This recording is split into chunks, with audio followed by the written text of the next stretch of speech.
Your word, O Lord, is truth.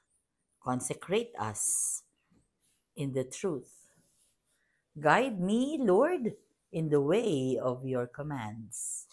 Blessed Friday, everyone. We praise and thank you, dear God, for another day of life. We praise and thank you for the gift of love, the gift of family, of community, of belongingness, and the gift of today. Today is the last day of our IEC for Kaliraya Dam, and it is the first day of our Marriage Encounter Weekend Seminar here at the HJM House of Prayer for ROLP Prayer Group. We praise and thank you, dear God, for the message that you have for this day. In the gospel, you are reminding us about divorce. The Pharisees approach him and ask, is it lawful for a husband to divorce his wife? Diba ang sabi ni Jesus? Ito, what did Moses command you? They replied, Moses permitted the husband to write a bill of divorce and dismiss her. But Jesus told them, listen, sabi ni Jesus, because of the hardness of your hearts, He wrote you this commandment. But from the beginning of creation, God made them male and female. For this reason, a man shall leave his father and mother and be joined to his wife, and the two shall become one flesh. So they are no longer two, but one flesh. Therefore, ito na yun, what God has joined together, no human being must separate. So, tahasan sinabi ni Jesus na hindi dapat mag-divorce ang mag-asawa. At kahit na anong mangyari, yung pinagsama ng Diyos, hindi pwedeng paghiwalayin ng tao. Yun ang nasasaad sa ating gospel. Di ba? Paalala sa atin, lalong-lalo na sa nagaganap na ME Weekend Seminar ngayon dito sa Tagaytay.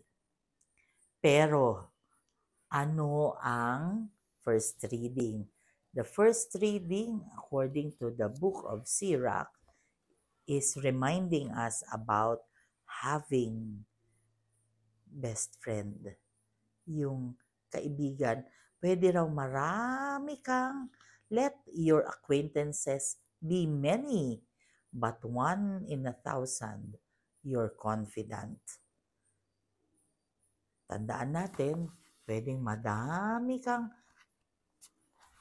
kakilala, kaibigan, acquaintances, pero nag-iisa lamang ang iyong best friend. 'Di ba? Magkatugma sila. Bakit? Yung asawa mo dapat yun din ang best friend mo eh. Pero may kasabihan sila, kapag ka ang kaibigan ay totoong kaibigan, hindi mo na kailangang imbitahin kasi pupunta yan sa bahay mo nang walang imbi-imbitasyon. Diretso pa yan sa kusina at sasabihin, halika na, i-celebrate natin ang espesyal na araw na ito, espesyal na araw mo. Kasi hindi lang siya basta friend, best friend siya. Alam niya yon, alam niya na best friend mo siya. At ano ang sinasabi? Yung mag-asawa, nawa manatiling magkaibigan. Bago sila naging mag-asawa, di ba? Magkaibigan muna sila. Magkaibigan. So, napakadaming problema ang pwedeng kinakaharap ang mag-asawa. Problema sa pagsasama, yung differences ng pag-uugali, yung differences ng upbringing, pwedeng reason yan para hindi kayo magkasundo. Problema sa anak, problema sa finances, sa work, problema sa in-laws, problema sa kung saan-saan. Manaig nawa ang pagmamahal sa isa't isa at manatiling magkaibigan ang mag-asawa para hindi sila mag-divorce kasi hindi inaalaw ng Panginoong Diyos ang divorce. It's a no-no. Manalangin tayo. Panginoong Diyos, pinupuri at pinasasalamatan ka namin. Ikaw ang nag-iisang Diyos na kailangan namin sa aming buhay mag-asawa. Panginoon, please be with us always and in all ways and allow your presence in our lives to manifest. Lord God, we lift up to you yung may mga sakit, yung nakikidasal sa atin sa oras na ito, yung mga nagre-request ng dasal, yung mga feeling nila hindi sila minamahal, yung feeling nila nakakalimutan sila. Lord God, please touch them. Please be with us always and in all ways, Panginoon. We lift up to you the couples who are attending this ME Weekend Seminar. Kayo na po ang bahala sa kanila. Panginoon, we also lift up to you the families that we left behind. Please take good care of them.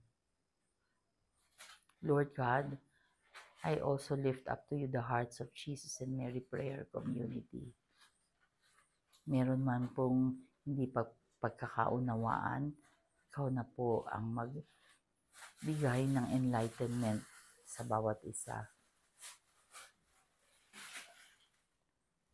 All this we pray in your mighty name through the intercession of our Blessed Mama Mary.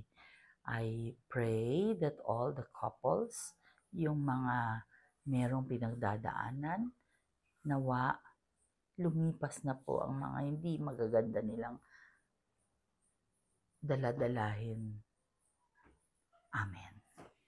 God bless.